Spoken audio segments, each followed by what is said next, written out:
Hi everyone, it is May 19, 2024. Hope you're all doing okay. If you're doing well, good for you. But Donna Davidson, hello. And thank you. Well, thank you very much for your support, Donna. It is much appreciated. Elisa DeMoss, hello. CR61. CR61, thank you for your donation. I don't often check PayPal, so thank you for letting me know. And thank you for the donation very much. It is much appreciated. Especially since I went shopping today and paid my phone bill and my internet bill. And it's much higher than I was originally quoted. And I'm pissed. What can you do? Because I paid cash, I paid an additional $3.50. That's what happens when you pay cash now. It's a service. It's a service charge. Okay. Sandra, hello. I hope you're feeling better. I really do. Andrew Cruz, hello. D. Moore. Blues de Jours. Laura K. Dude W. TF. Hi. And L24, thank you. Well, 2024. Thank you very much. Always. To my moderators, big shout out. Thank you. Much appreciated, you blue people. Analog Synth Player, Killer Drums, James B., Shauna Howard, BMCC, Lady J. Homestead, Rick Yorkin, Kim Blanchard. Kim, I hope you're feeling better. T. Lamb, another blue people. Hey, blue people. Thank you very much, L and T. Lamb. And Tom, hi. And did I miss anybody? Oracle 11. Hello. Hello. Sea Angel Girl. If I did miss anyone, I apologize. But it's Sunday evening, and boy, I'm going to have to get used to this heat in Arizona. I don't like it. And I realized I'm wearing these blue pants, dark blue, and I don't think dark colors are going to work here because even my legs were hurting. Oof.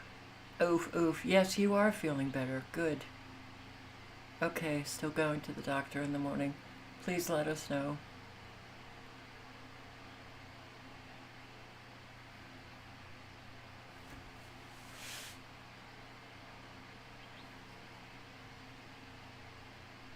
It's fine.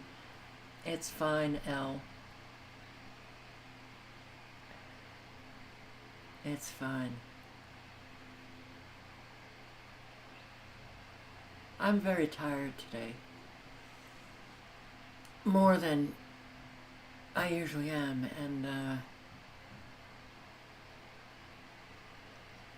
I went to Texas. I was there for a day and a half, and I came back to Arizona. Especially since, was it the first morning I woke up or the second morning I woke up and looked out the window? The flood in the backyard, the flood on the streets, and I realized, a little bit heavier rain, and that flood is coming right into homes. That's not the only reason, but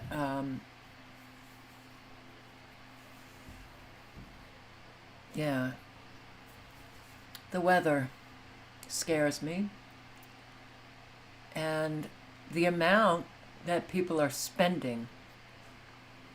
I realized the apartment that I was in, and I didn't realize this until I got there, I would need air conditioning 24/7 because the only windows were out front. Several of them didn't have screens, and I couldn't open them because of my cats, and I thought, this is going to be mighty expensive with air conditioning going 24/7, and I don't have the money. So I'm back in Arizona. I do drink a lot. I do. Far more than I ever have, and far less coffee than I ever have. So maybe that's why I'm so tired. I don't know. I don't seem to be drinking the amounts of coffee that I was here. So that's a good thing. All right, we're going to do radar. Well, we've got tornadoes already in Kansas. Look at these clouds. They just look scary. But for me, they look horribly manufactured. That's a very low cloud. All right, here's radar. Oh, supercells, Oklahoma, Kansas, South Dakota. And look at these frequencies. And this little weather front, well, now it's circled around and it's circling off the coast, but it's been there. And yeah, as far as I'm concerned, the nanobot activation in a line. I'll show you the capture I took earlier.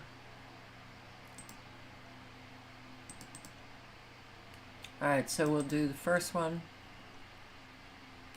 Yes, this was at 6:25 a.m. this morning. Oh, a little prime. Throw on the priming for the atmosphere for storms that have come about. But you see this twirling around up here in South Carolina into Georgia? That got bigger. But all of these frequencies, do you think maybe those frequencies affect the atmosphere? Yes. Yes.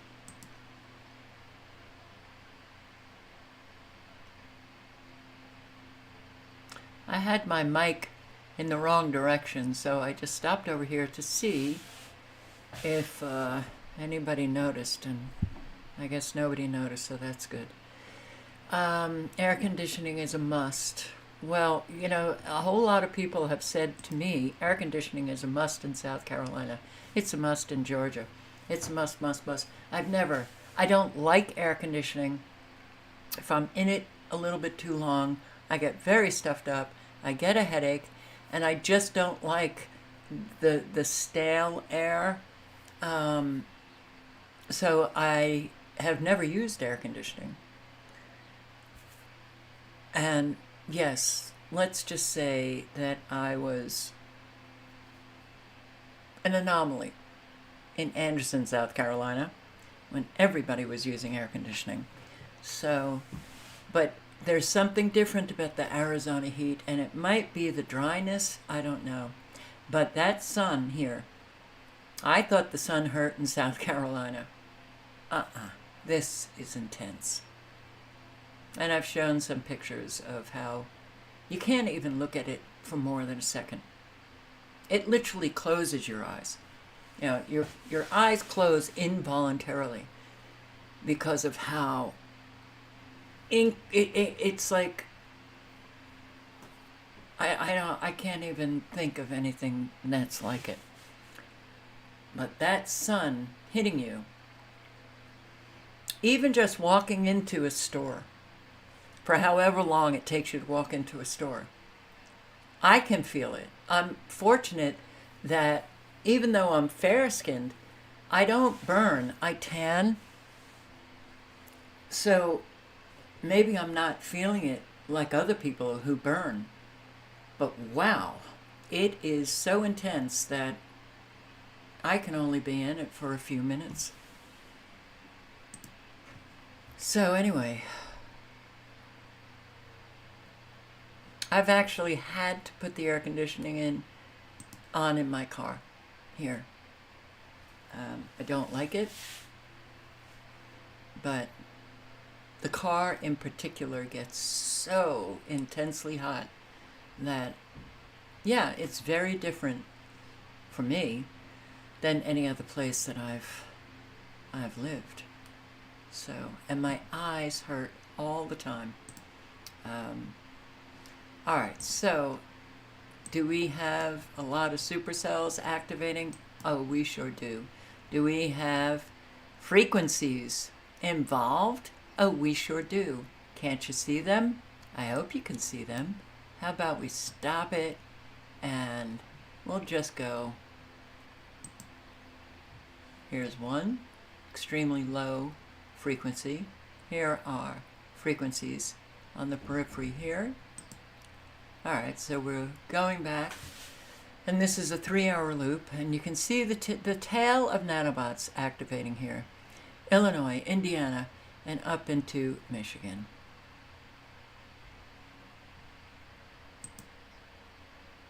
You can see it's, if you look closely, you can see an extremely low frequency cut right on the periphery, right here. That very defined cutout of the so-called precipitation, which surrounding this is, as far as I'm concerned, plasma. Artificial plasma. Here we have an extremely low frequency. We have frequencies right down here. You can see all of the ripple effects. Wow, more frequencies hitting from Colorado and New Mexico. More frequencies up here in Kansas.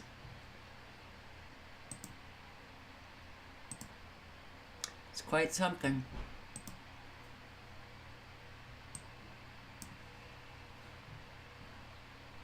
Where is it? Oh, I went too high.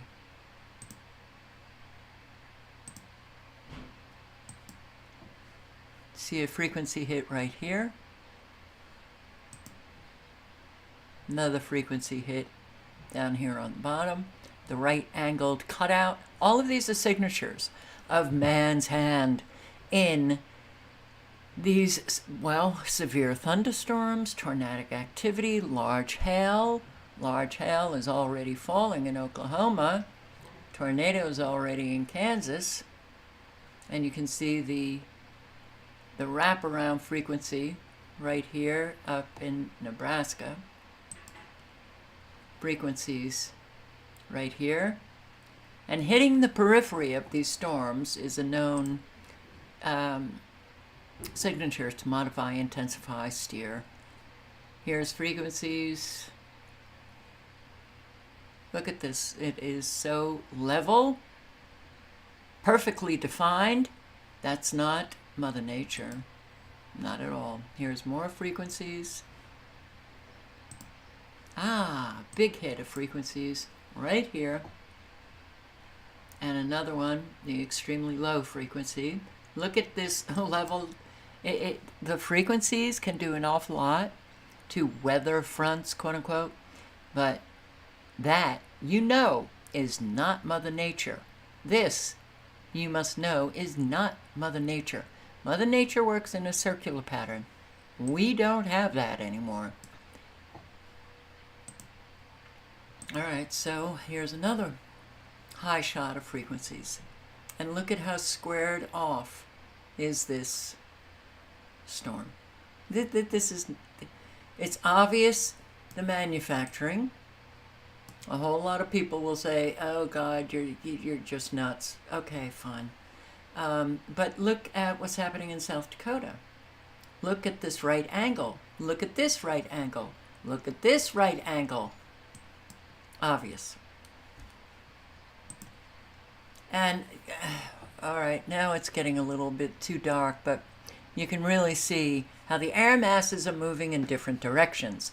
Down here in the Gulf, you have an air mass that's going west, but you have a whole lot of cloud that is not moving very fast at all, but it is moving kind of in a subtly eastern direction, circling here, South Carolina. It's if you've been looking at satellite, no. Do you need to study meteorology? No. You do need to learn some basics, and a whole lot on YouTube can teach you those basics. But, I mean, I suppose if I thought about it, it was Dutch sense that I learned the most about what was happening with the weather modification, with the Doppler radar, with all of the frequencies. So thank you, Dutch. Invaluable. Invaluable was your teaching. But look at this. All right, so GOES 16. These are the supercells. Can you see? Can you see what the frequencies are doing? Can you see the ripples? I mean, it's radiating like Wi-Fi. Do you see this? Okay, so, and what's happening with the in the center, you have an awful lot of these storms that are getting far more intense. Far more intense. They're coming together, and look at this rippling. I mean, this thing is rippling all over. This is in Kansas. Down here in Oklahoma, it's very strange what's happening. But what you can know for sure is that this is not any Mother Nature natural storm. Not at all. So, just looking at, well, let me refresh. I don't know if they've updated this at all.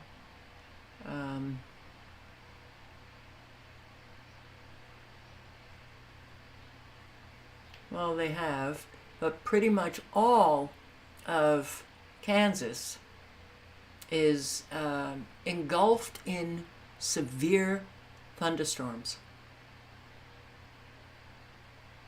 And up here, just off the Panhandle in Oklahoma, what is the severe thunderstorm warning and the severe thunderstorm watch?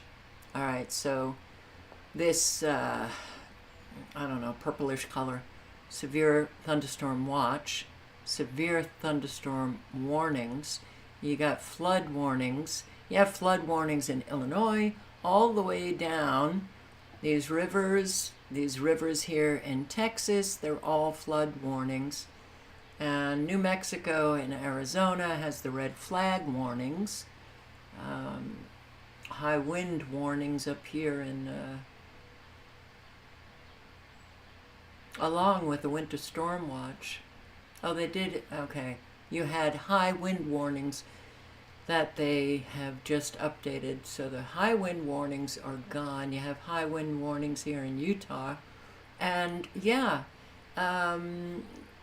these high wind warnings are to be taken very seriously. Should really be taken very seriously. And I'll link below to several of these sites. Let me refresh just to see if any of these... Alright, so, okay, good. So, tornado warnings have expired except for a tornado warning located 5 miles northwest of Butler, Oklahoma. It expires in 38 minutes. So if you're anywhere near Butler, Oklahoma, be careful. Be careful. All right, so this tornado warning site, the link is in the chat. I have to remember to put the links when the live posts.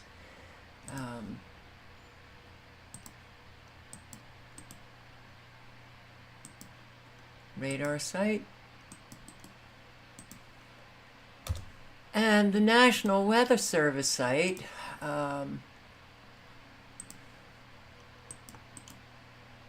Which, if you know that severe weather is on your way, you might want to check out what the National Weather Service is alerting you to.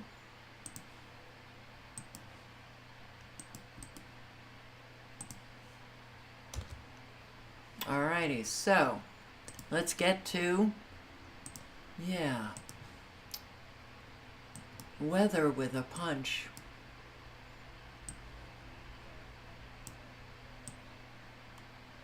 Alright, so a subscriber sent me this. This has been circulated throughout the years, but it really should maybe beg questions in people's minds. K1 or greater for space. United. American 33, turn 45 degrees right for space. 45 degrees right, American 33.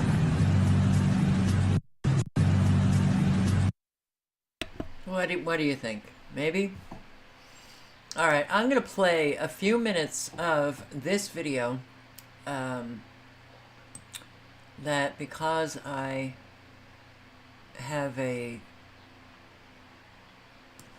notification that I get from EFRAT, You're the Voice, I got this today, UK Geoengineering FOIA request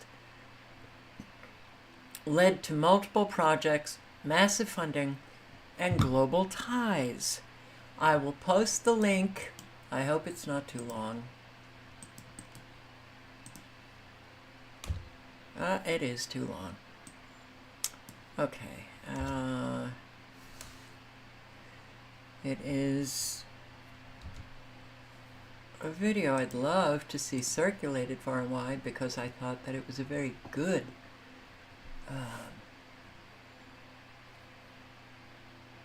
video. So let me just put in EFRAT's Substack, and you can find this video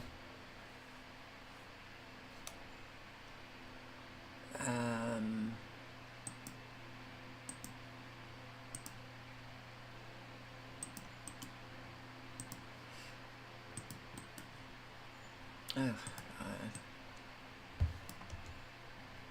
see.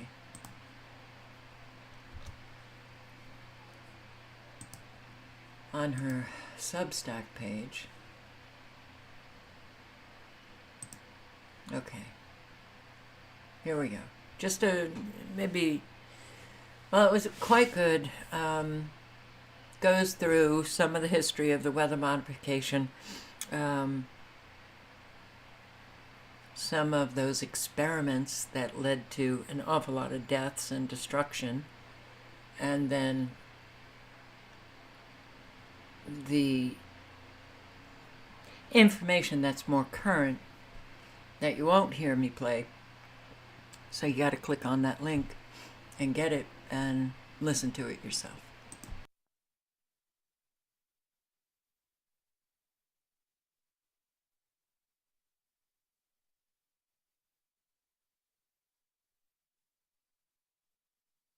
Great. It's not playing.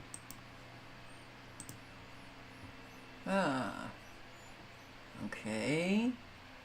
Let's try this again. 5 years ago, if you had suggested to the average person that governments could control the weather, you'd likely have been dismissed as a crackpot, a conspiracy theorist, or worse. But here we are in 2024, where the once dismissed topic of weather manipulation is now one of the most talked about topics on social media. governments around the world have confessed to engaging in various techniques to alter weather patterns and climate conditions. Why? What's the purpose behind these interventions? And who would fund and authorize such practices? Consider this recent incident in America, a geoengineering project over San Francisco Bay involving the release of salt crystals into the atmosphere to brighten clouds and reflect sunlight. This project was kept under wraps until the day of its launch, presumably to prevent public outcry. But those who raised concerns were of course labelled a conspiracy theorist despite the lack of prior transparency about the project.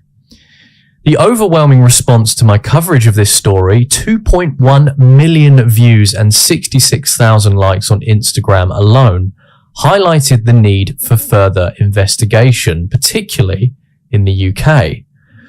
Last month, I submitted 7 comprehensive Freedom of Information requests to various governmental departments seeking details and information about any geoengineering projects or research publications in the UK. This included inquiries about research initiatives, publications, funding sources, public awareness and consent, involvement of airliners, stakeholder engagement, and much more. It's clear that this investigation is far from over, with ongoing requests pending and more revelations to come.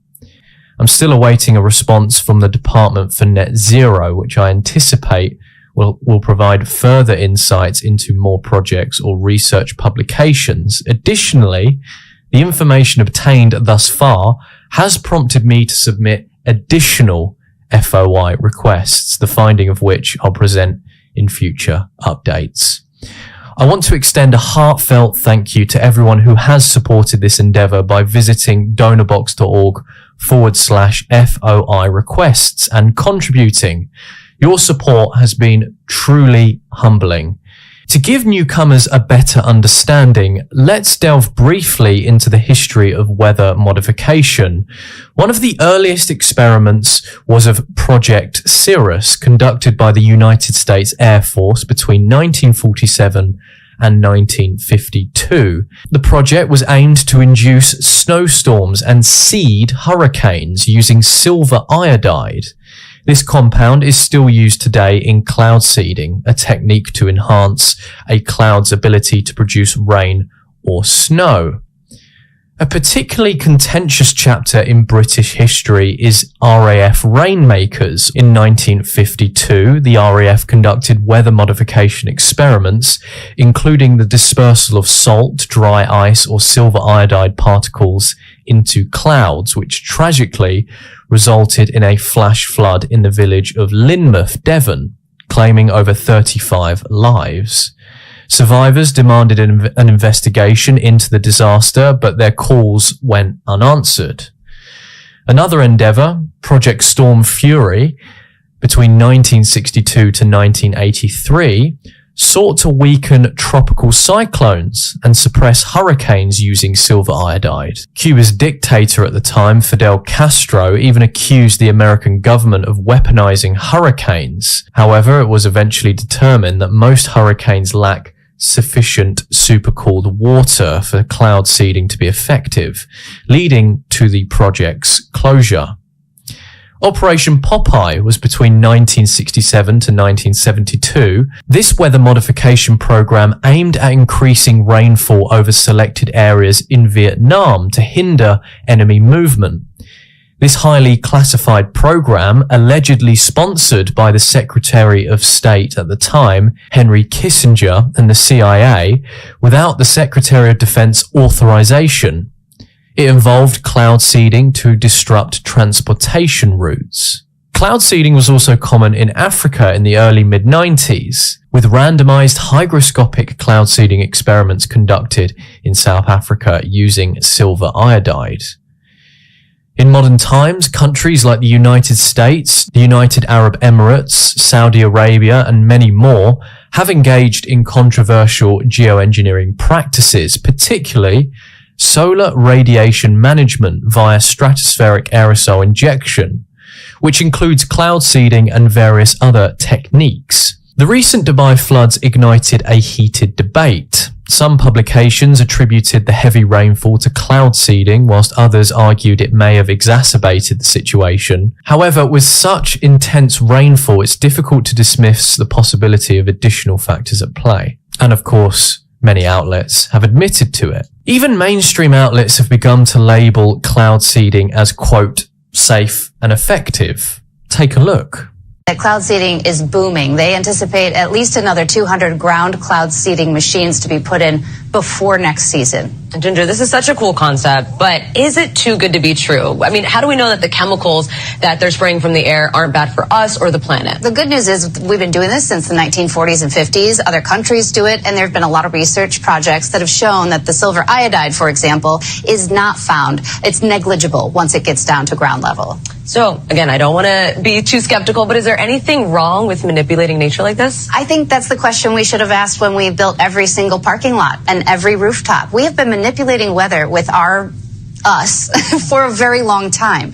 I do think that looking at and continuing research on when these programs get bigger, if it will affect people downstream, that needs to be watched. I wonder where we've heard that tagline before. Lastly, a philanthropist known for investments in various sectors, including vaccines and farmlands, has also poured significant resources into such programs. Meanwhile, Bill Gates is backing the first high-altitude experiment of one radical climate change solution, creating a massive chemical cloud that could cool the Earth. It's called solar geoengineering, and it's highly controversial. It would look something like this. Thousands of planes would fly very high and use nozzles to inject millions of tons of light-reflecting particles into the stratosphere. It would create a thin chemical cloud of those particles around the whole planet, blocking some sunlight from reaching the surface. It would mimic a giant volcanic eruption, which we know cools the Earth. These bloody conspiracy theorists. The Met Office, Britain's weather forecaster, confirmed holding information regarding funding for geoengineering projects in the United Kingdom. However, they did withhold certain details, citing that the information was still incomplete or unfinished. When asked about releasing withheld information on the grounds of public interest, the Met Office conducted a public interest test. They concluded that whilst disclosing the information could enhance transparency, premature release of incomplete documents might, quote, misinform or confuse the public. And we have to be protected because we're stupid and there's no way that we could understand any of this scientific language and all of these experiments. They have to protect us from that misinformation.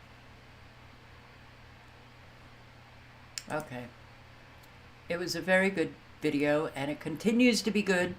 I got up to 8 minutes and 8 seconds.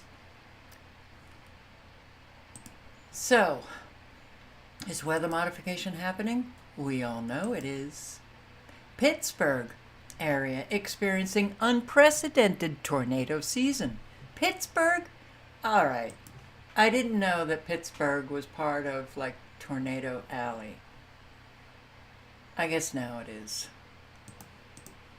The National Weather Service confirms there have been 19 tornadoes in the tri-state area so far this year, with 10 of those being in Pennsylvania. 14 happened this month alone, which is the most that we've seen in the month of May since 1985. And 4 of those happened just yesterday in our region. And in case you're wondering, yes, these numbers are abnormally high. And as that cleanup continues across the area, our crews spent part of today getting a look at some of the damage left behind. Our Ricky Sayer reports. The Pittsburgh Zoo didn't take a day off after yesterday's tornado. This is where one of 4 tornadoes impacted our region. The one that came through the zoo was an EF1, the strongest, and it had estimated wind speeds of 105 miles per hour. On people's minds we spoke with was just how rare it is that a tornado was within city limits. Tornadoes in western Pennsylvania don't typically find themselves in the same sentence. It's not something that usually happens. It's like a Kansas thing. Or so Matt Giorgetti thought. He spent his day at the Pittsburgh Zoo. It's where one of 4 tornadoes in our area struck Friday. It's kind of wild because we have a bunch of mountains here. Over in Westmoreland County, National Weather Service meteorologist Matthew Kramer was assessing the damage of what was determined to be an EF0 tornado. People are very lucky. It did move over some highly residential areas, so this is kind of a crisis averted in a way, that the damage was as minimal as it was. The tornado was not very strong, but still enough to cause some damage to trees and siding, shingles. He got a look at a trampoline that was mangled. And all of a sudden, I saw the wind going crazy behind me. Matt Kannenberg says it all happened quickly. Didn't think anything of it. My wife calls me and says, "You got to go outside now." I look out. My trampoline is on the 2 houses down. It was crazy. Kramer says we average 4 to 6 tornadoes a year. We've had 19 this year, including 14 in May alone. We are well ahead of schedule on our tornado season. It's a bit... All right, you guys in Pennsylvania, you got to tell me. Pittsburgh had a tornado season? Pittsburgh? Maybe I'm just out of my mind, but I did see someone who wanted the link to this video. The link to the video is way too long. I can't. It has too many characters and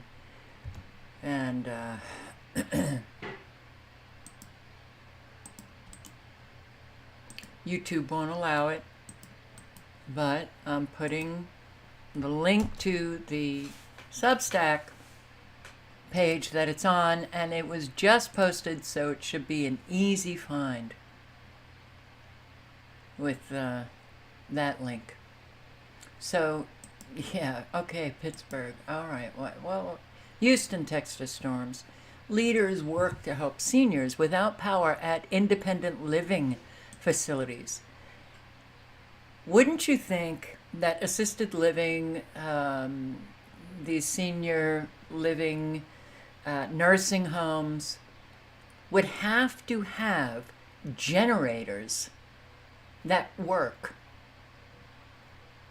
for the seniors? Don't you think that would be like mandated in its operation? I would think so, but apparently not, I guess. Live in the Heights, where residents of a senior living facility have been without power for days. Jalissa, how many people are impacted here?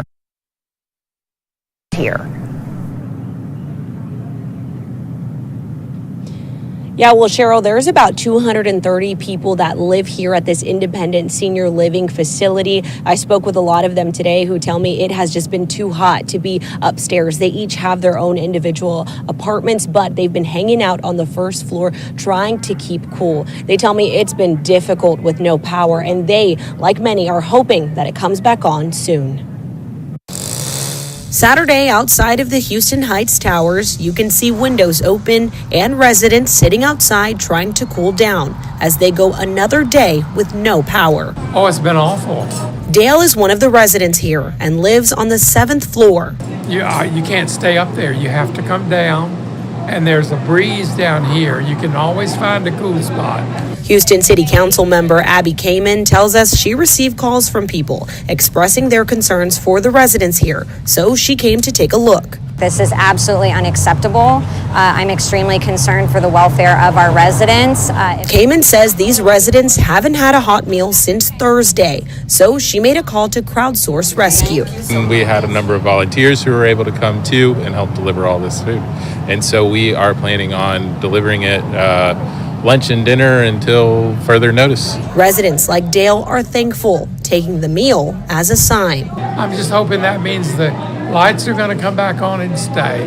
The Houston Fire Department also paying a visit to make sure residents are okay. If we can provide food, if we can provide water, a bit of cooling in these areas, then we can prevent the need to have emergency calls come out here. There is a generator helping provide some relief to the people who live here. The backup generator that is powering the water pump, so they do have running water. The elevators are working. Again, behind me, you see a lot of seniors in wheelchairs. But while plates of food were being made, the generator flicked on and off more than once. Leaders are hoping they can find a temporary solution.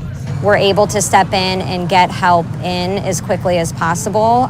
But you got to see it to believe it, and we have a lot of work to do. And Yeah, a lot of work to do. Will the work be done? Second harvest of the Big Bend, holding emergency food distribution, Tallahassee, Florida. Hundreds are lined up right now, grabbing food as storm recovery continues. I'm Kendall Brandt, and I'm live in southeast Tallahassee at an emergency distribution that Second Harvest is hosting right now. It's for folks that are still recovering as those tornadoes came through our community. I spoke with neighbors who came here to this distribution on what brought them out and what our community needs right now. By 3 Thursday afternoon, over 100 cars were waiting for food in the parking lot of the old Sears. Second Harvest of the Big Bend is offering food, water, produce, and items like diapers to our neighbors severely impacted by weather that hit just days ago. I can only imagine. People like Karen Robinson. She says many like herself lost all of their food during the power outages. We've had to empty out a deep freezer and an entire refrigerator and freezer. And I know that some of my neighbors had to do the same. Robinson says she's happy to see help coming from people like Second Harvest. Yeah, well, we need an awful lot of communities that taxpayer dollars should be organizing all of this, and it should be able to up and running whenever we have these natural disasters. Good is subjective. Is it really? Is it really? I don't think it is. In their own words, what Houstonians saw as the storm blasted in. And we want to take a listen now to what some of you have told our Eyewitness News reporters covering the storm. The windows just shaking, everything was moving. The cars were moving too, a little bit by the wind.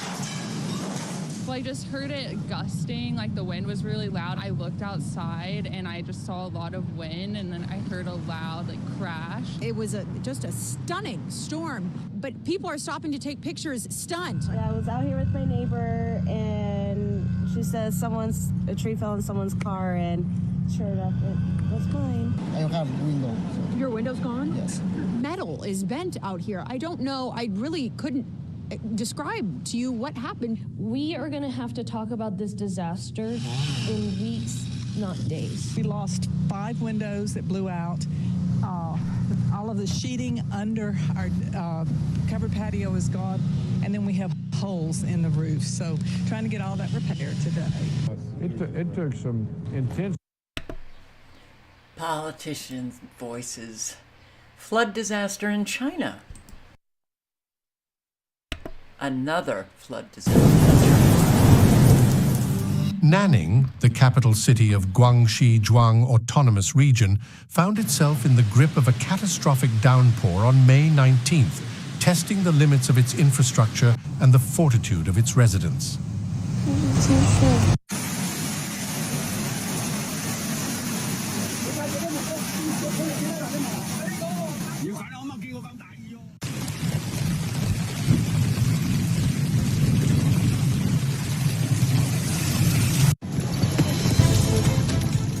Described as the worst they had witnessed in 2 decades, left large swaths of the city submerged, prompting widespread distress and triggering a series of extraordinary events.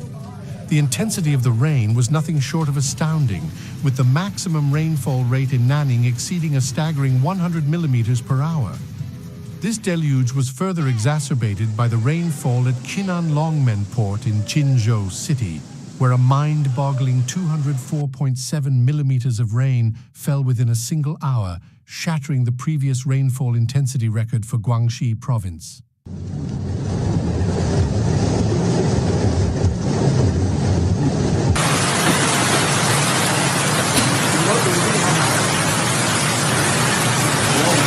Residents off guard. Car owners watched in disbelief as their beloved vehicles were swallowed by the rising sea of floodwater, leaving them stranded and helpless. The gravity of the situation was further compounded by the inadequacy of the local drainage system, which residents had long criticized for its apparent deficiencies.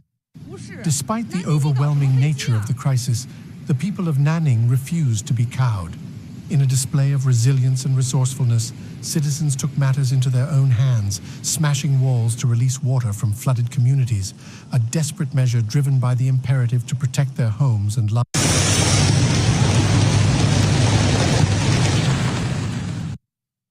The harrowing tales. I will put the link in the chat. Do you think the Chinese that live there are subjected to heavy censorship that an awful lot of them don't know that China... Okay. That was one of my cats. Is modifying the weather? Do you think that the censorship is so intense in China that an awful lot of the Chinese don't know that they modified the weather for the Olympics so that they wouldn't have any rain, that they were expanding their weather modification operations, and India was very concerned that the expansion would also go into India? Or are they just like Americans? We're all pretty much the same people all over the world. We're all pretty much the same. I mean, an awful lot just want to live their life peacefully. You know, they want to work, they want to pay their bills, they want to raise their children, they want family, they want connection, they want. We all want that. So,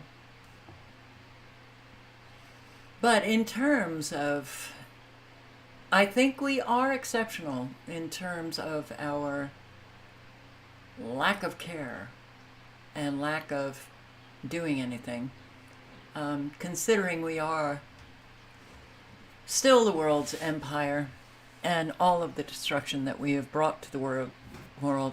I mean, yeah, historical great in terms of the evil. So,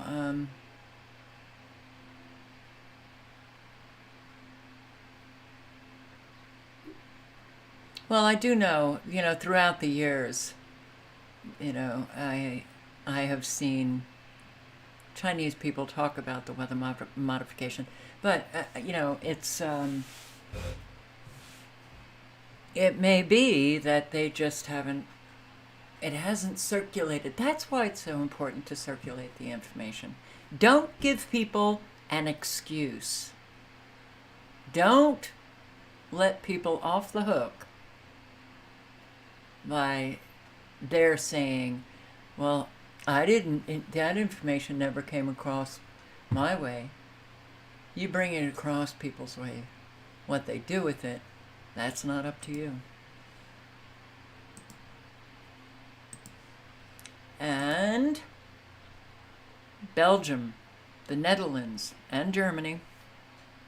These floods are massive.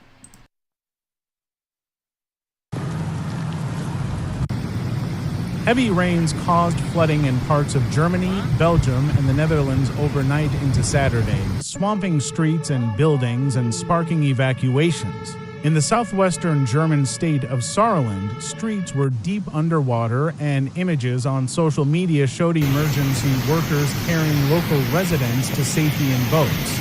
State capital Saarbrücken was hard hit, while German Daily Bild reported that a breach in a dike in the town of Quierschi led to a power station in the area being shut down.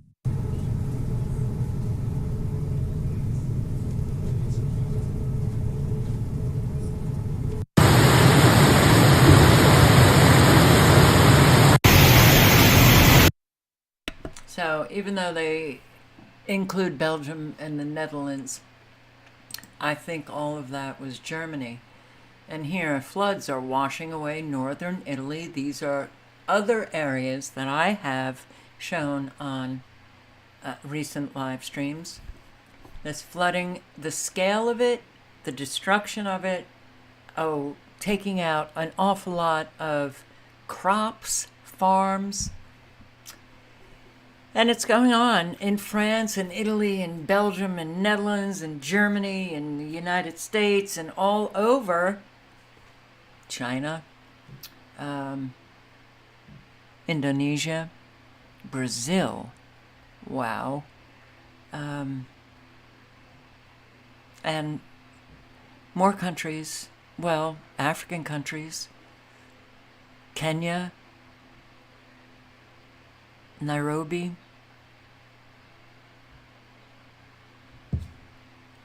This is all going on simultaneously.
This is looking as bad as Brazil.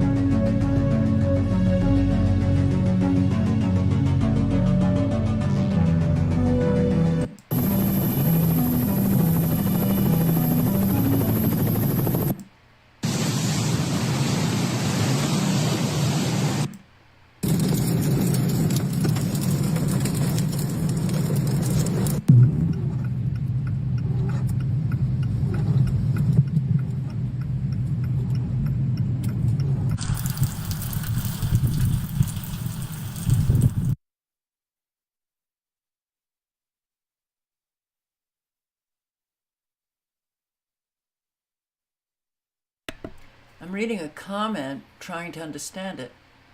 They could not do these things if God didn't let them.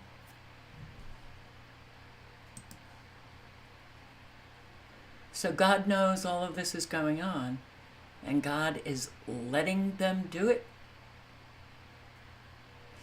That's not a God that I have in my mind.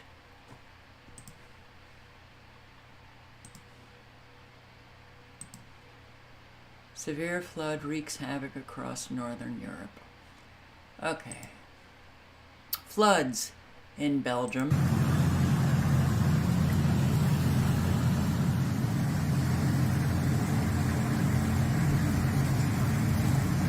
Bad. That was the only video that I could find. Iran. The flooding. Iran.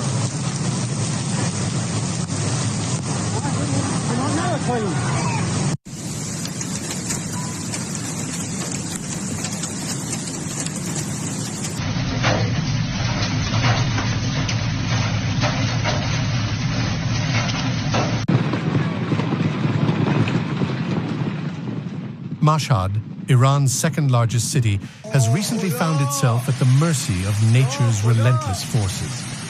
In a matter of days, the city has been battered by a severe hailstorm and unexpected flooding, testing the resilience of its residents and leaving a trail of destruction in its wake. زنگ زدیم داداش بذار تمام شد. وای وای.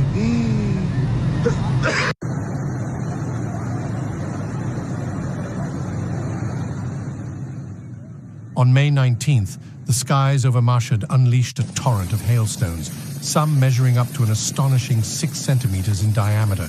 Accompanied by fierce winds gusting up to 75 kilometers per hour, the storm forced residents and pilgrims alike to seek immediate shelter.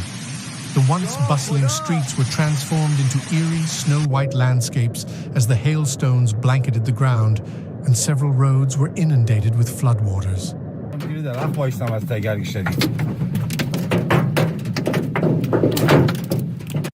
That surged through the...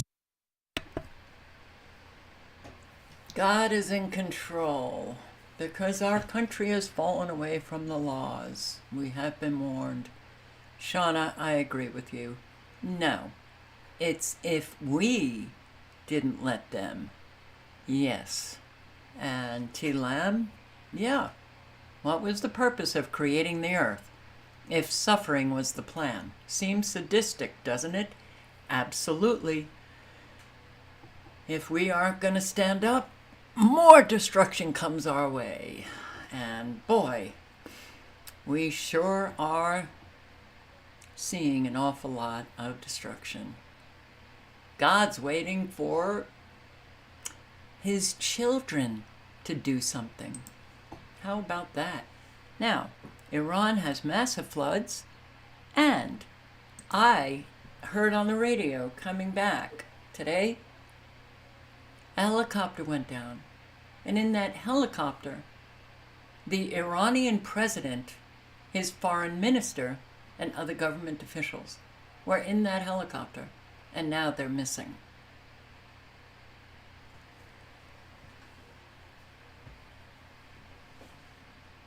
You think maybe there might have been an assassination attempt?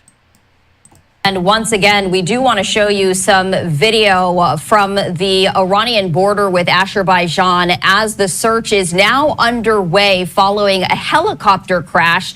The helicopter carrying the Iranian president as well as his foreign minister and other officials. And again, we are continuing to follow this. An official saying that both the lives of the Iranian president and his foreign minister were, quote, at risk following the helicopter crash, saying, quote, we are still hopeful, but information coming from the crash site is very concerning.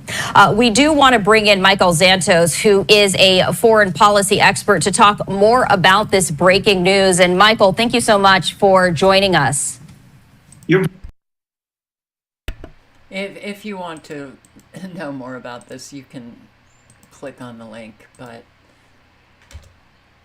it was kind of eye-opening when I heard it, and there's going to be an awful lot of bullshit said about it.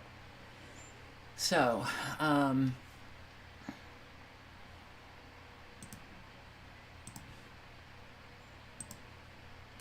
man in New Zealand forced to burn millions of healthy bees because the National Management Agency found spores that were well below infection levels and showed no signs of disease, but hey, burn them. Required us to burn it within 7 days. Otherwise, that we face criminal charges. I just love how they arrive, they throw literally raspberries in my face and say they do not care, and treat my staff terribly. There was nothing, no disease in these boxes. These boxes were clean.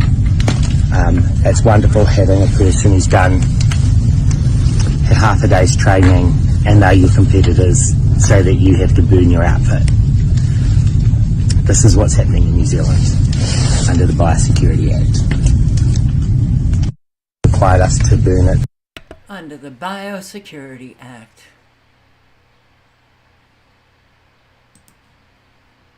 And a whole lot of people would probably say, well, why did he comply? You got these jackboot thugs that are propping up the fascist totalitarian system.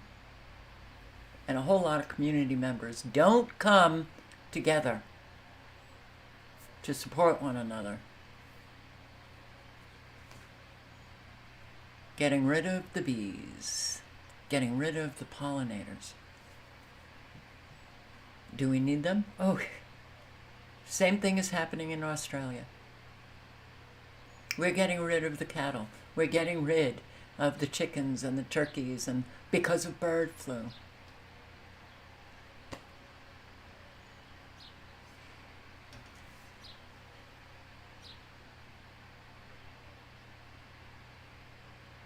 That's absolutely right. One man cannot fight back. It takes all the sheep to stand up at the same time. Absolutely. So what the frig is wrong with people? What's wrong?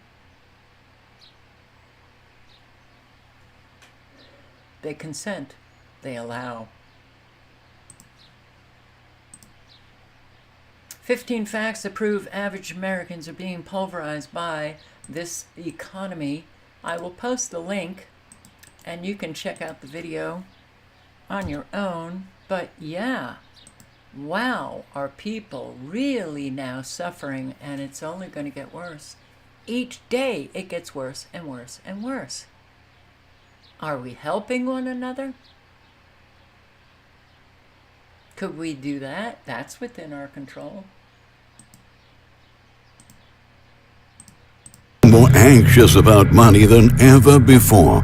After enduring one financial disruption after another, it's hard to feel positive when you don't know what's around the corner.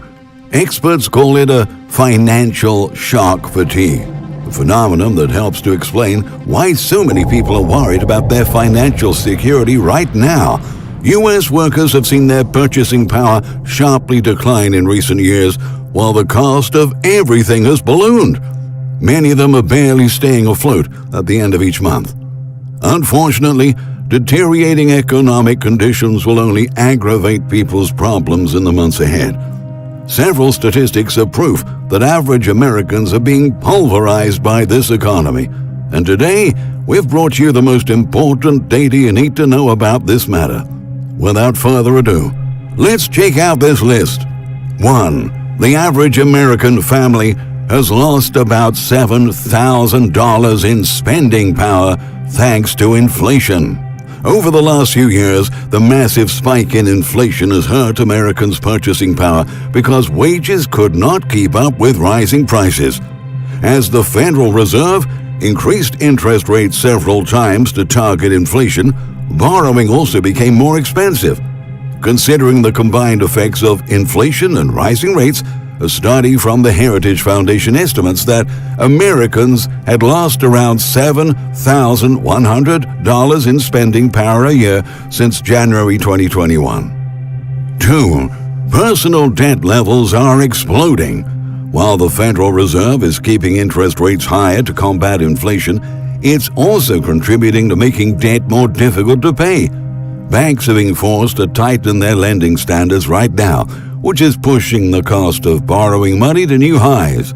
For instance, mortgage rates have topped 7% last month, which is making average mortgage payments over $1,300 more expensive than just a year ago. Additionally, credit card interest rates have jumped to 23% this year, and that's especially important to consider given that total credit card debt in the U.S. has surpassed $1 trillion, and it keeps growing. Data from Credit Karma shows younger generations are getting hit the hardest. These consumers are increasingly relying on credit to get by. Mark Elliott, Chief Customer Officer at Lending Club, recently told Fortune, "Higher debt levels hamper one's ability to achieve financial goals." Well, not only hampers, but it destroys.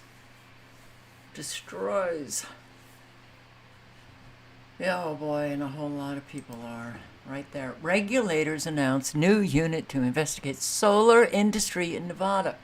This solar industry has so many companies that are scamming people and leaving them just outright having, well, this woman in here, $72,000. But we've given billions to the solar industry in taxpayer funding. And Americans, there are so many that are just getting screwed by these solar companies. Fighting back against misleading sales tactics in the solar industry.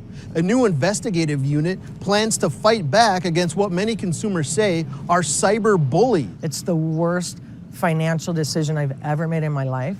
I've had to literally learn the solar industry, so I know what I'm talking about. That's Charlie Cutler, a Las Vegas resident who purchased a solar panel package for her home back in 2021. The panels were supposed to help her save money on her power bills. Instead, she says she's had damage to her home from the install and claims there's non-existent customer service.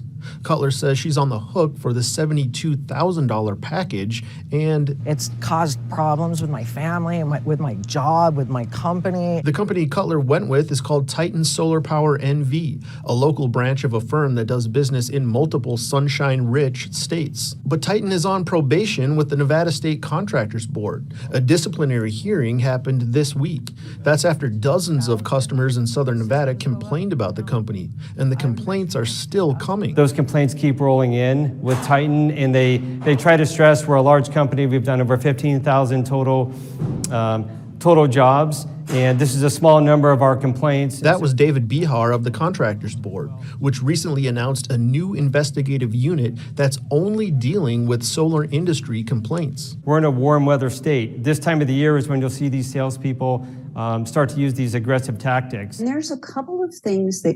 Crystal Hosmer is a local solar sales consultant who helps advise state regulators on industry dealings. Along with cold calling and aggressive door-to-door salespeople, Hosmer says social media ads can also hold false promises. It has a lot to do with all those ads on Facebook that say get solar for free or the government is paying you to go solar. They are really misleading. Of the roughly 3,000 complaints the State Contractors Board gets every year, about 1/3 of those are from homeowners dissatisfied with a solar company. Reporting from Los Yeah. All right, breaking news. Kristi Noem, the governor of South Dakota, claims cartels are operating on tribal lands after many banished her. They are operating on tribal lands, not just in Montana, but in an awful lot, certainly in the West. And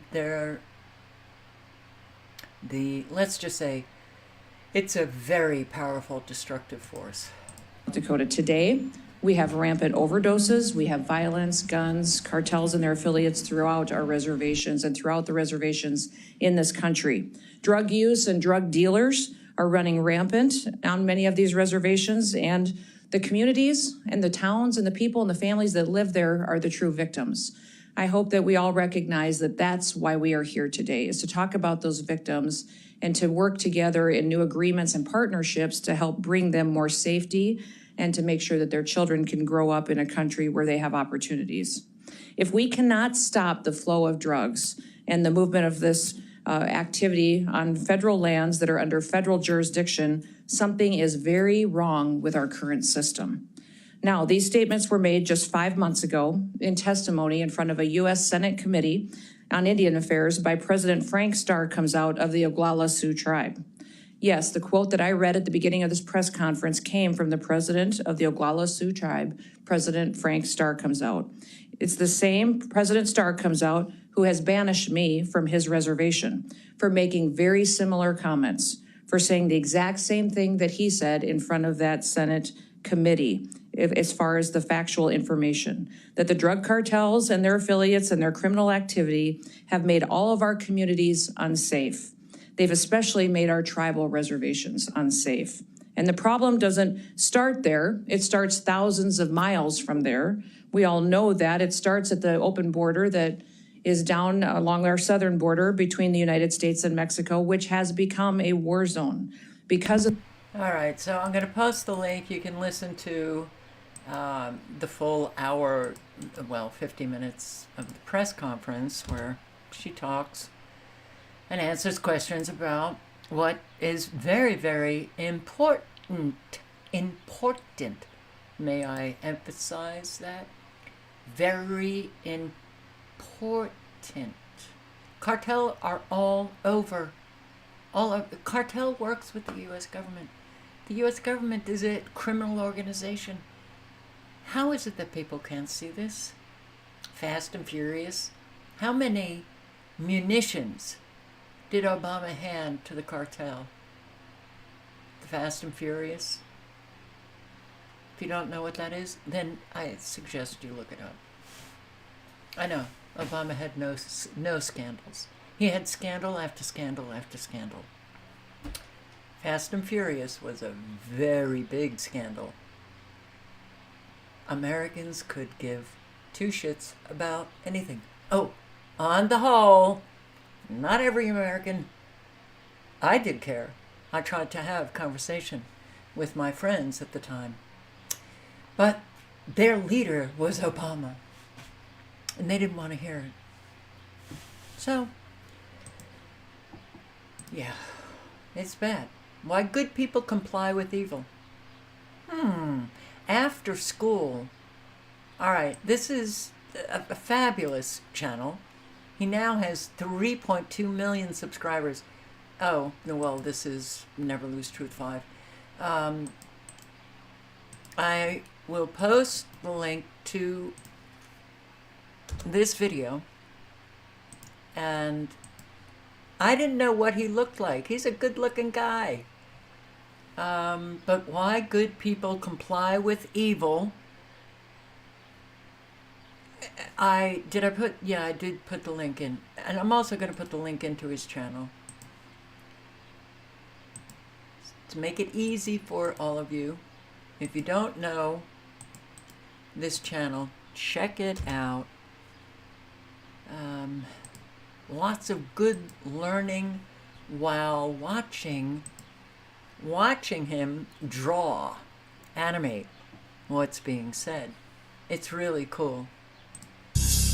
Hey everybody, welcome to another episode of After School. I'm Mark and I'm the animator behind this channel. Today we'll be watching a clip from my podcast with Daniel Schmachtenberger. I thought this clip was so good that I figured I'd animate it and put it on this channel. So without further ado, let's dive in. It's so easy if we're not in the place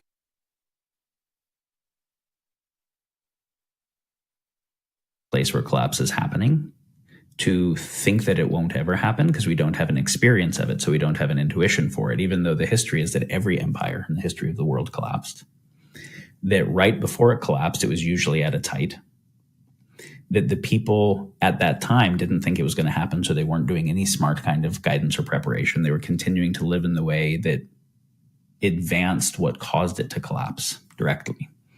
So we can be more foresightful than that. It would be nice if we were more foresightful than that. And I'm saying that the timelines of the issues facing the world are such that if people are paying attention right now, they will realize there are things that are much bigger issues than the things you're dealing with in your current life that are impending, that orient really deep life reconsideration. If people haven't, everybody should go study the Asch conformity studies and the Milgram experiments, which, I'll just recap very briefly. Milgram experiments, fascinating behavioral psych, where people were brought in to be part of a scientific experiment. They were told that the experiment had to do with the effects of like electroshock therapy on people.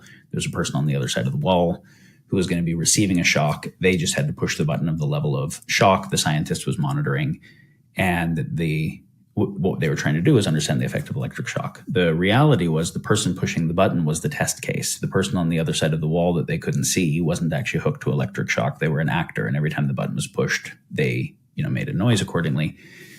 But the people in the study obviously didn't know that. That's why the study worked. And so the scientist, the authority in the situation, said, okay, go ahead and do the shock at this voltage. And they would hear on the other side a groan. And then they'd turn the voltage up and say, now do it. And then turn the voltage up, and the person screams on the other side. And the person who's pushing the button is like, is this okay? Are they all right over there? And the scientist is like, yes, everything is okay. This is what we have to do. This is for science. And a humongous percentage of the people continued to push the button because the authority told them to the point that they actually believed it was killing the person on the other side. And the Asch conformity studies are where a whole group of people were all tested together about which line is longer, and they'd put a few lines, or which color is darker, or something like that. And everybody in the group was an actor except one, but that one person didn't know that. They thought everyone else was part of the study. Everyone else said this line is longer, but it was obviously false, right? Like the other line was longer. And a very high percentage of people had their answer match with what the group said. So going with what the authority dynamic is, going with what the kind of group dynamic is. So when the Nazis were being tried in the Nuremberg trials for war crimes, this was one of the most fascinating things, because when we were talking about population-wide dispositions, the Germans were not always genocidal people, right? And so it's like, how did it happen that relatively quickly a population of people who were moral human beings, who loved their children, who, were normal people, were now at mass throwing kids in gas chambers? And when they were asked, did you believe that everything you were doing was good, 90% of the Nazis said no. They said, at first we did, but we were just bringing the people to the camps. We weren't going to exterminate them, and et cetera. And it got worse and worse and worse. And by the end, no, we didn't think it was good. And then they were asked, did you try to stop? And all of them said, no, we didn't try to stop. And when asked why, they all quoted the same German phrases that translate to officers' orders. I didn't really have a choice. When people don't feel like they have a choice, they can be complicit with evil, even if they are not actually evil. When people say, there's nothing I can do about the world situation, it's the same thing.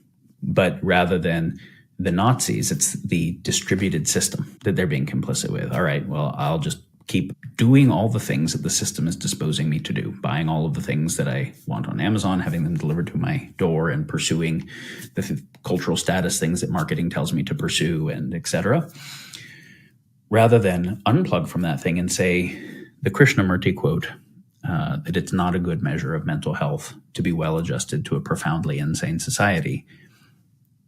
If my society is causing the extinction of 10 to 30 species every day, if it is increasing the chemical pollution to the point that everybody's becoming infertile and having autoimmune diseases and cancers and neurodegenerative diseases, if it is rapidly building the most horrifying kinds of weapons possible in arms races, is that a sane society? No, it's a fucking batshit crazy society.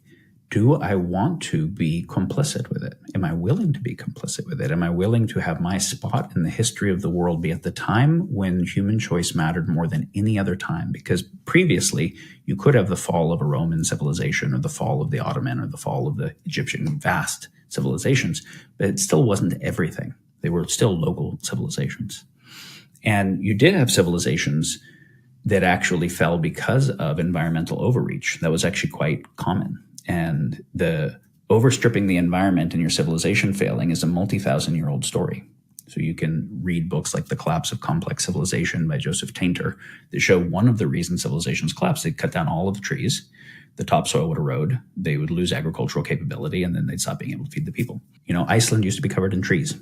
There's no trees. The Vikings destroyed all the trees. The thing that we think of as Iceland is not Iceland. It's Iceland post-deforestation. Some of the great deserts of the world were the results of early human activity that desertified them.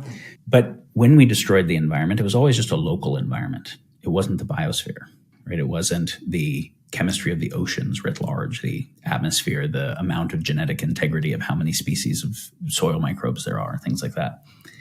There's a study that came out about 6 months ago on PFAS, the fluorinated surfactants, which are... All right, so I'm going to put the link in again. Is that not cool? How he animates. Wow. Very talented. I'll put the link to his channel again in the chat. There you go. So.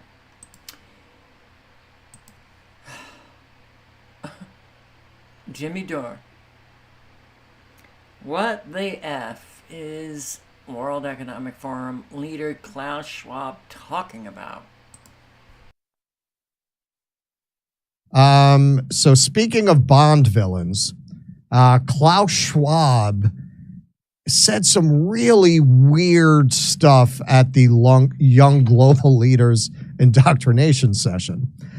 He told the new recruits that their avatar will continue to live after they die, and that their brains will be replicated through artificial intelligence and algorithms. It's only for them, not the pores, folks. Don't get excited. So let's hear what he had to say. You have the chance to look forward to a career of 50 years. And my own opinion, maybe more. You will get some injections and some and so on, and then don't forget your avatar will continue to live. So.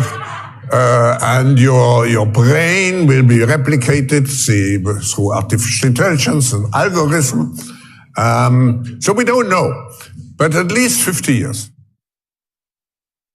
I mean, that's some of the creepiest shit from a guy who has no shortage of creepy comments that he's made over the years. So you want to know? Yeah, he's just a creepy kind of evil dude. Oh.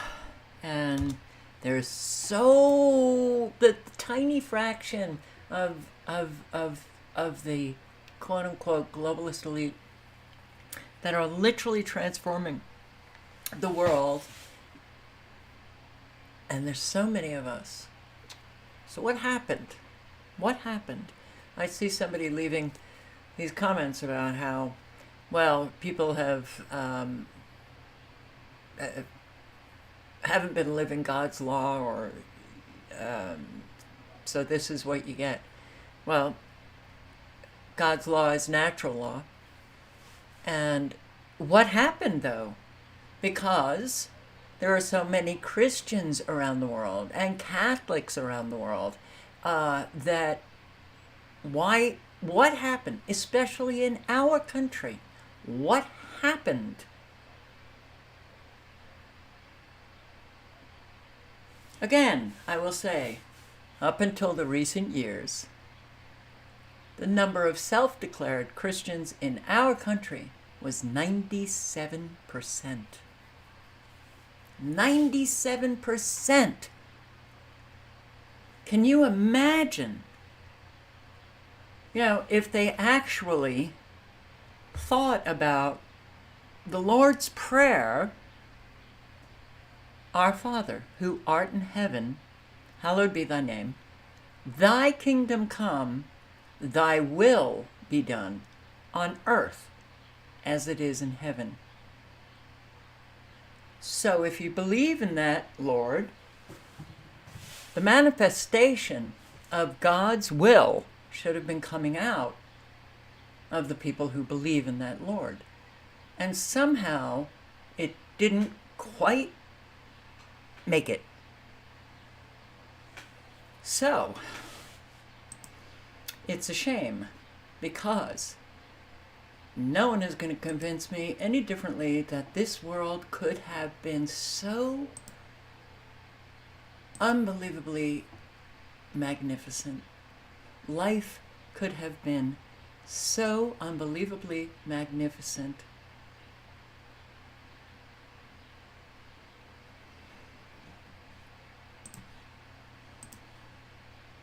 Video captures apparent abuse at Las Vegas daycare. Oh, I also see a lot of people saying, I love people. I don't. And I don't throw around that word. I'm not quite sure how you can love people that you don't even know. How you can talk about loving people who are doing absolutely horrible things. No. I don't use that word lightly. So I have loved twice. in my life. And it feels like there's this incredible external force that kind of takes you over. It is so magnificent.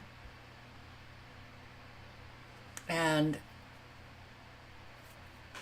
unfortunately, when the relationship disbands, the love doesn't die. It's very painful. It just doesn't die. And because I've experienced it twice, which I was actually surprised, considering my life experience, that I actually did experience it.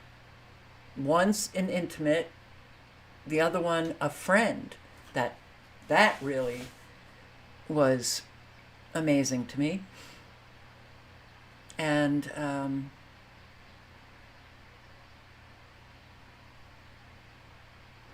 it just feels like a force of good that takes you over.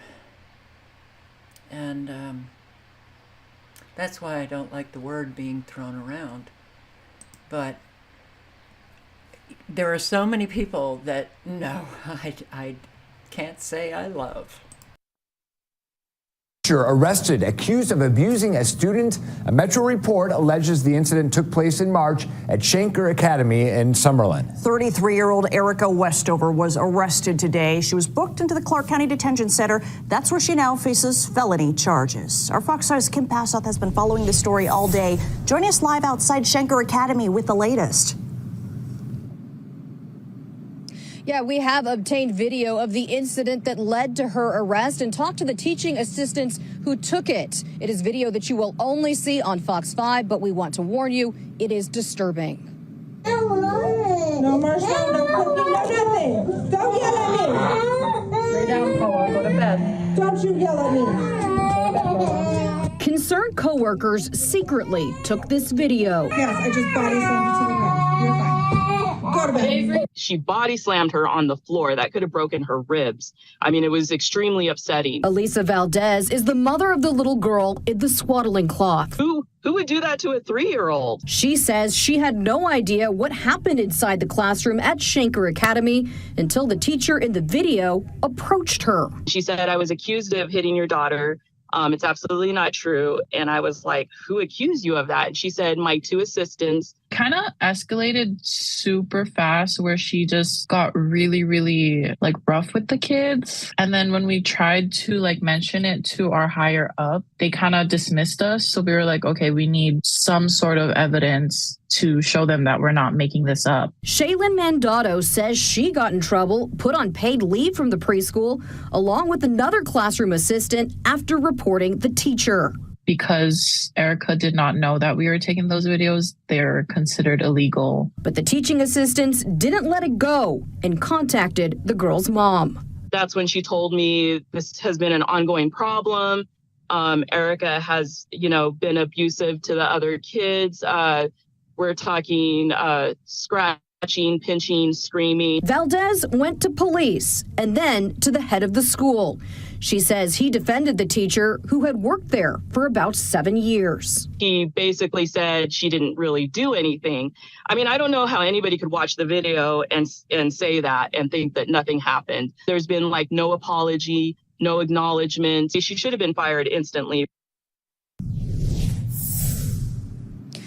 And Westover was released today with no bail on her own recognizance. We looked through court documents, but so far, no defense attorney is listed for her. We also reached out to the attorney for Schenker Academy, and he said that she has been released as an employee of the school, but would not comment on the specific allegations here. And how long did they just allow that to take place? It's sick.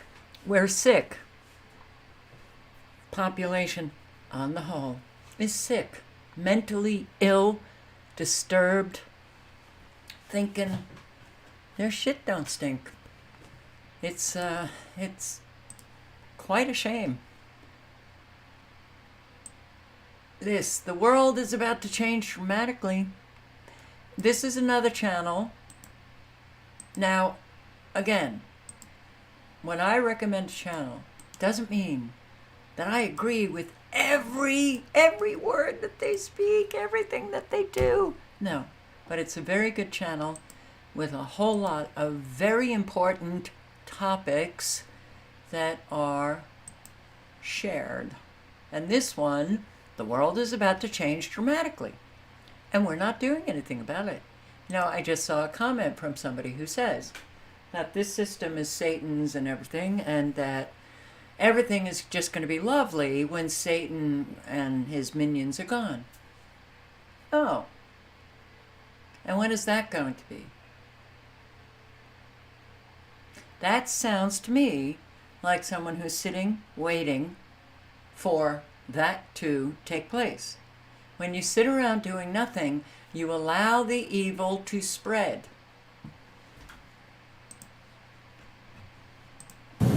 You might have heard about the World Health Organization pandemic treaty.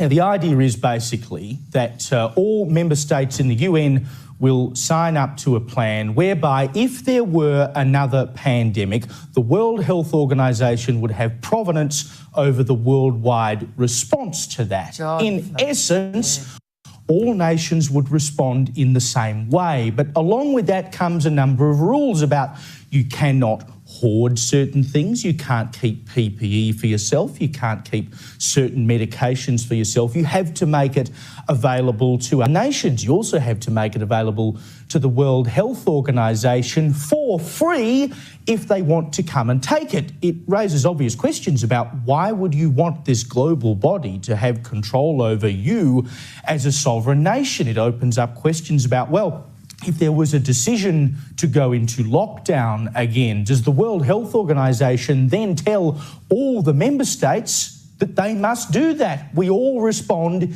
in unison, thus taking away our ability to make our decisions on behalf of ourselves. The alternative that was presented to us with this pandemic, this was the best opportunity for some elites that are not elected by anybody, who are not accountable to anybody, to pretty much hijack day by day, month by month, year by year, more and more of our rights, more and more of our assets, because we see that happening right now in many countries. You saw what happened in Canada, for example, when the truckers protested against Trudeau. He ordered that their bank accounts be blocked. And that happened. And at that point, we did not even have, they did not even have in Canada, the digital currency. Imagine what will happen when on your phone you will have the digital wallet, the digital currency, the digital vaccination certificate. If we allow the WHO to have so much power over our states, over our governments, our elected officials, and even over our judiciary. So the biggest threat that we are facing right now is a threat to our national sovereignty, to the supremacy of our constitutions, and implicitly, unfortunately, to our fundamental rights. Because if all of these powers will be handed over to a global institution that is not accountable to anybody, who's led by people who are not elected by us, then we are done with our rights. So we had a mere iota here or there of some fundamental liberties being recognized by the federal courts, and under this WHO treaty, we would effectively be ceding all such discretion to international bodies. We've seen how that's worked out in real life in many other spheres of our lives. This is a country based on federalist principles. So generally speaking, states should be able to pass laws that protect rights. And instead, we are going in the opposite direction with considering treaties that would cede that to countries that share none of our egalitarian values. We have the capability to ensure that we don't see another pandemic, the like of which we saw while you were leading the World Health Organization. Yeah, I think the answer to that is we're unprepared and we're still vulnerable to the same problem. But the good news is, based on the lessons learned, we're building something. For instance, we're trying to address the surveillance by building a collaborative intelligence and a mechanism to share pathogens so that can be used for research and development. And for countries who have potential, they are moving into production of the tools to address the equity problems. And there is a pandemic fund now created. The World Bank is running it, and WHO is part of the secretariat. And there are many other initiatives that have started. This is really important. But the key is, how can we have a binding pandemic agreement that member states would respect? So if anything happens, first of all, the best is to prevent it, and that's why we're building capacity.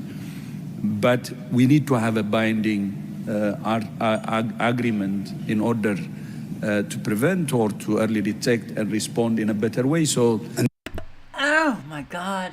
People actually listen to this guy who is a murderous psychopath.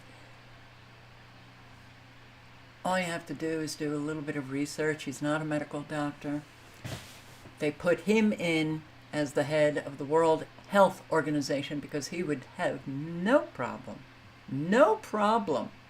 continuing his murderous path.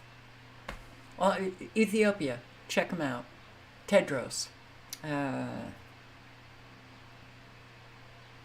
God, I can't even remember. Everybody refers to him as Tedros. I can't remember his last name, but he's just a murderous thug. Oh my God. And that's what you're hoping for this year. Exactly. That's what you're hoping to see this year. As we speak, member states are now negotiating. Yes.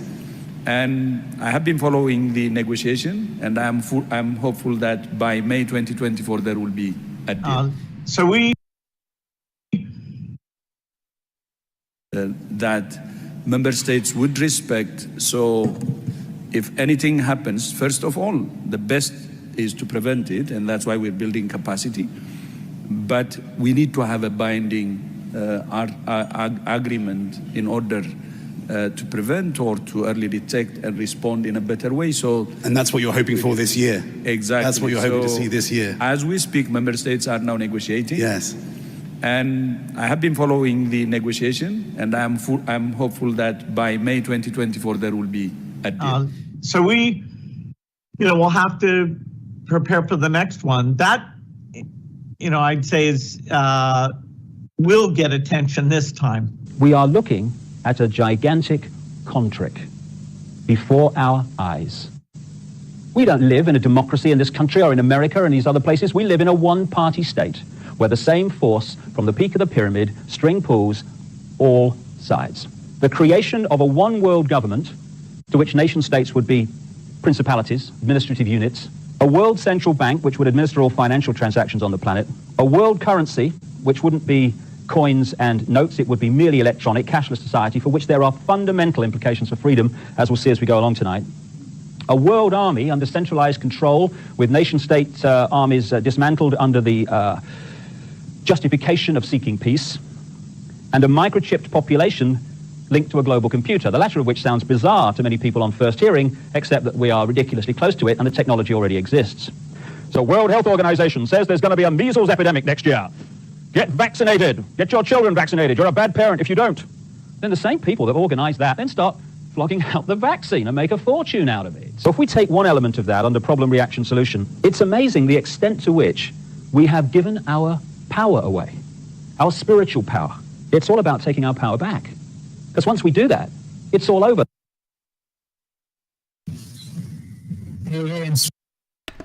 All right.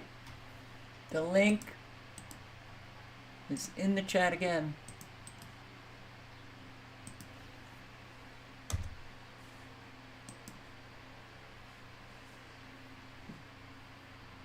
We don't do anything. That's why we're living this nightmare. We have been so programmed to hate one another.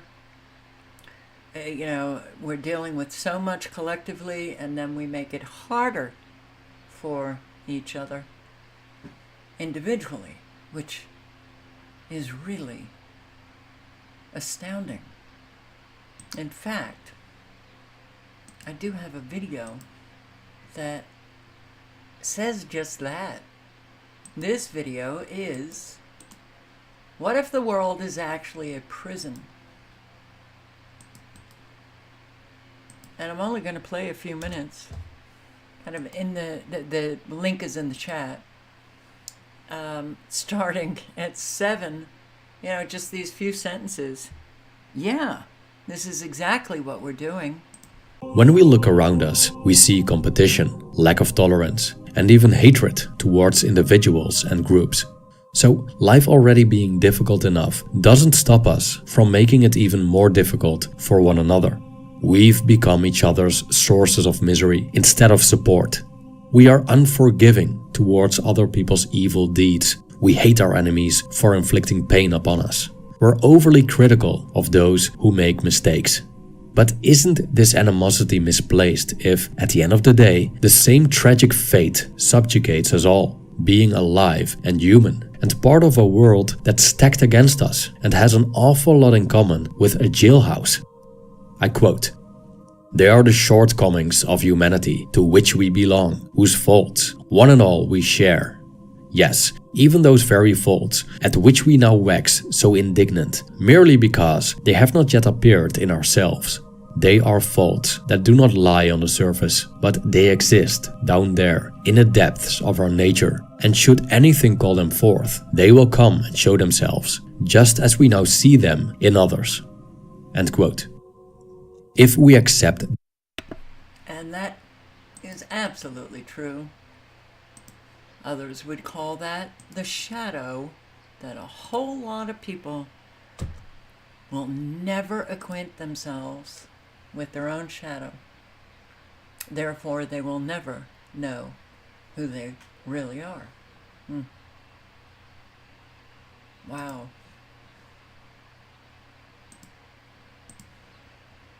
So, what is this? Oh, I'm, you know what? I'm just going to end with this. I do have a whole window of a whole lot just on Israel and Gaza, but I get so upset, and I have to rein myself in from all of the comments. A whole lot of comments that I'd love to see, but I don't see. And then a whole lot of comments that I don't want to see, and I do see.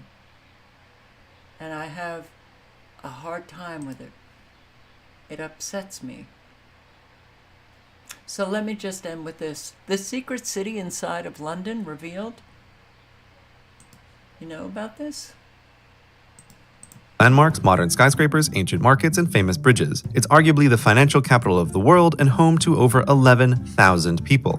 Wait, what? 11,000? That's right, but the City of London is a different place from London. Though London is also known for its historical landmarks, modern skyscrapers, ancient markets, famous bridges, and is home to the government, royal family, and 7 million people. But if you look at a map of London crafted by a careful cartographer, that map will have a 1 square mile hole near the middle. It's here where the City of London lives inside the city named London. Despite these confusingly close names, the two Londons have separate city halls and elect separate mayors who collect separate taxes to fund separate police who enforce separate laws. The mayor of the City of London has a fancy title, the Right Honourable the Lord Mayor of London, to match his fancy outfit. He also gets to ride in a golden carriage and work in a guild hall, while the Mayor of London has to wear a suit, ride a bike, and work in an office building. The City of London also has its own flag and its own crest, which is awesome and makes London's lack of either twice as sad. To top it off, the City of London gets to act more like one of the countries in the UK than just an oddly located city, for, uniquely, the corporation that runs the City of London is older than the United Kingdom by several hundred years. So how did the UK end up with two Londons, one inside of the other?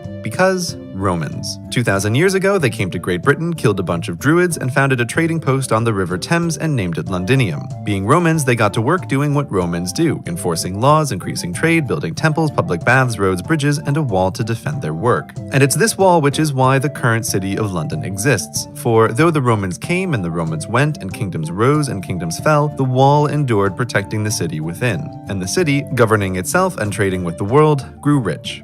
1,000 years after the Romans, yet still 1,000 years ago, when William the Conqueror came to Great Britain to conquer everything and begin modern British history, he found the City of London with its sturdy walls more challenging to defeat than farmers on open fields. So he agreed to recognize the rights and privileges City of Londoners were used to in return for them recognizing him as the new king. Though after the negotiation, William quickly built towers around the City of London, which were just as much about protecting William from the locals within as defending against the Vikings from without.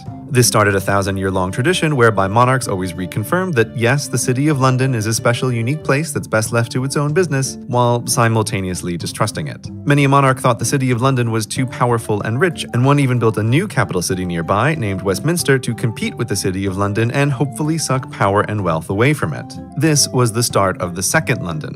As the centuries passed, Westminster grew and merged with nearby towns, eventually surrounding the walled-in and still separate City of London. But people began to call the whole urban collection London, and the name became official when Parliament joined the towns together under a single municipal government with a mayor.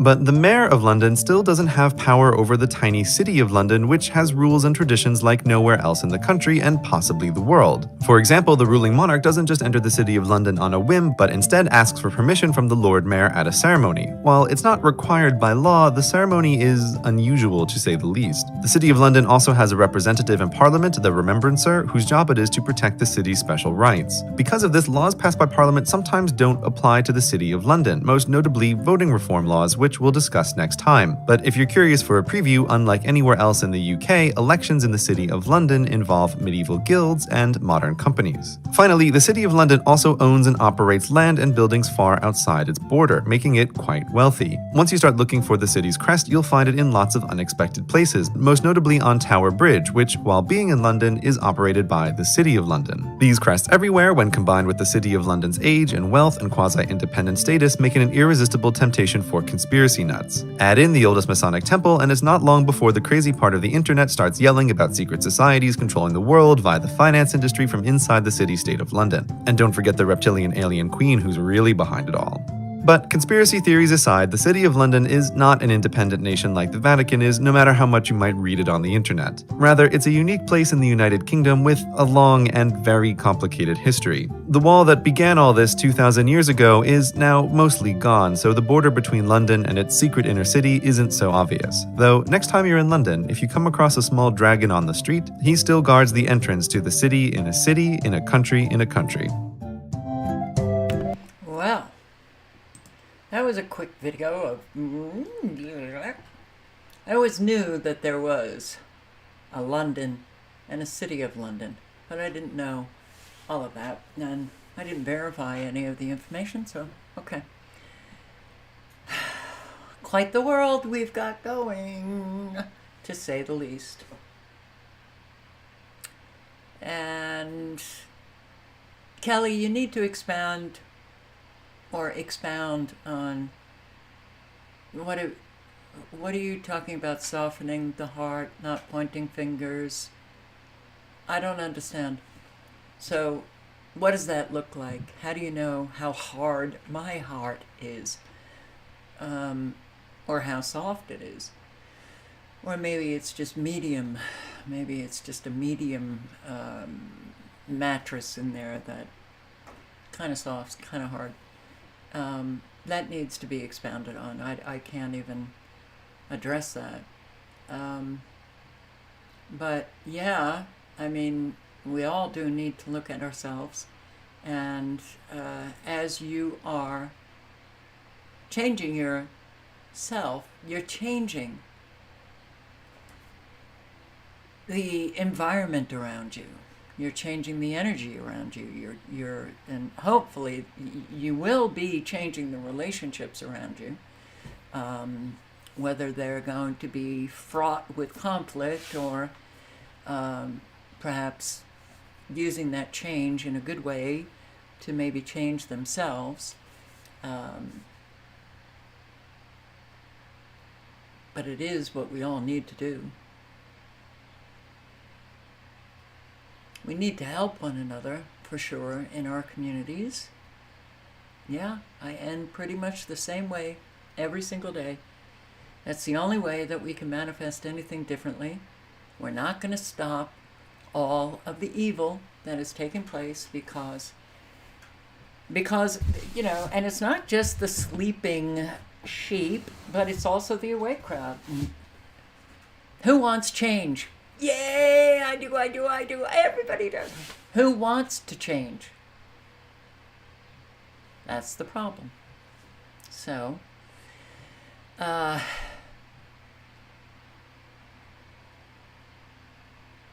every evening I speak out of my own need.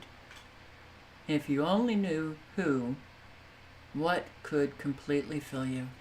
And I know I have to believe what you believe, Gracie. I have to believe that. I know, Gracie Golden, you've been at it for a very long time, but I don't believe what you believe.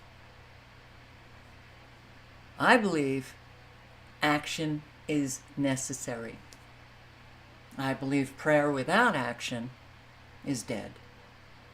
Yeah.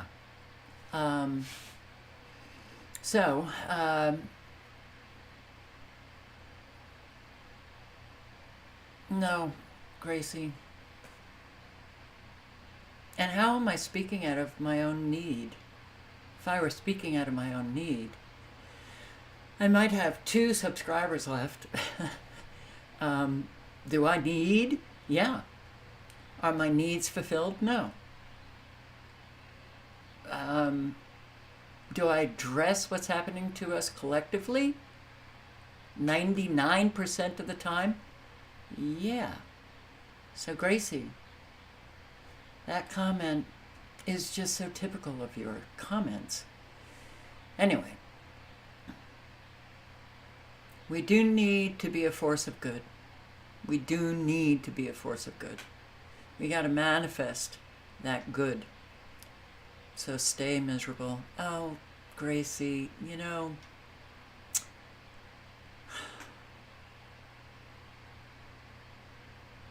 how do you know if I'm miserable? I'm so tired of people like you. I am so tired of it. Because I don't believe what you believe. You gotta strike out and attack. That's Jesus in you. That's Jesus working in you, right? I don't think so.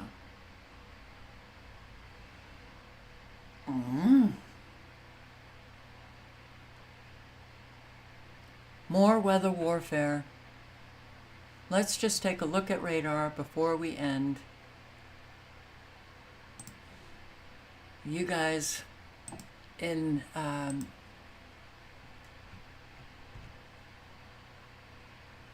wow, look at all of these frequencies as well.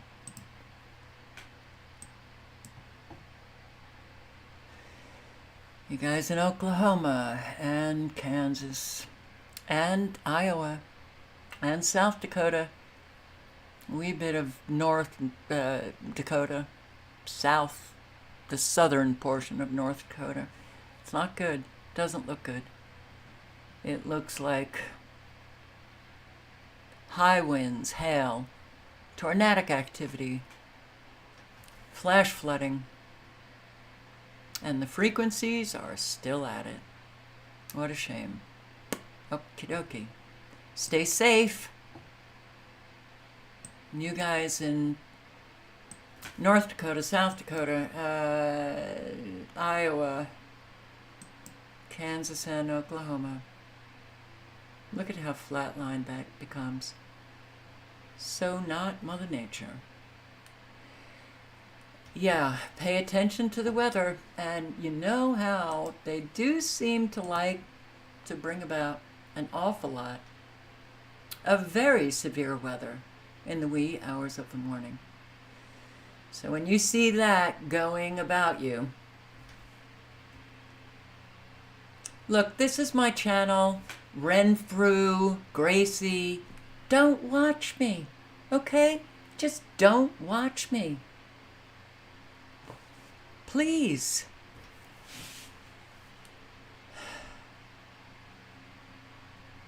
Oh, here.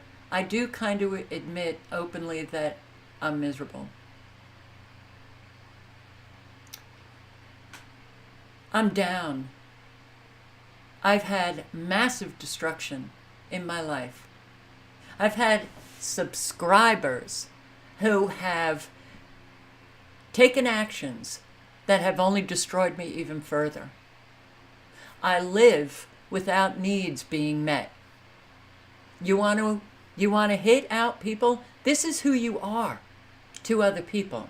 You show who you are with these comments that you leave for people who post videos. You show who you are. So you strike out at me, and you're striking out at other people. I have no doubt in my mind. And that's very sad. You know, it is very sad.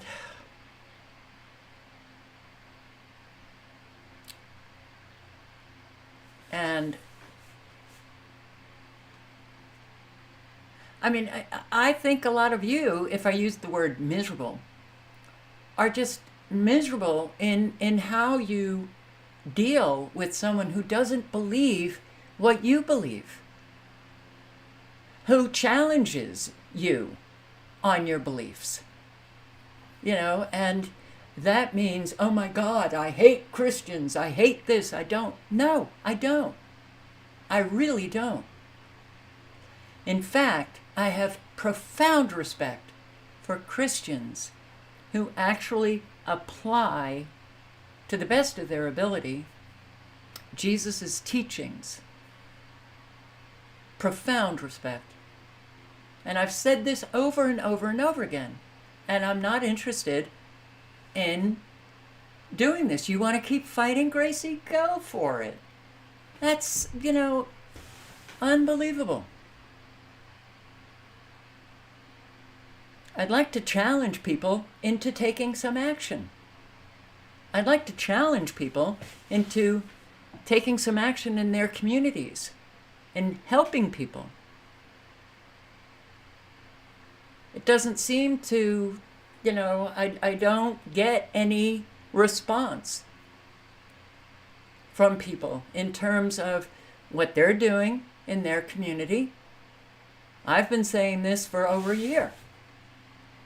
It is absolutely essential that we do things to help other people. I don't know who's doing it.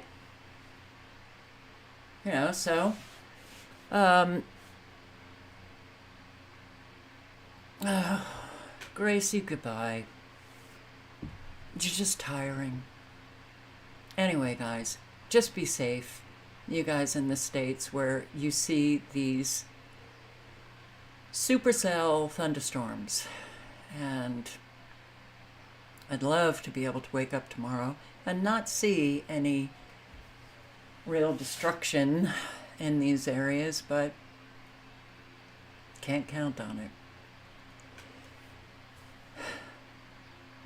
Stay safe. Good night and good luck. Ciao, guys.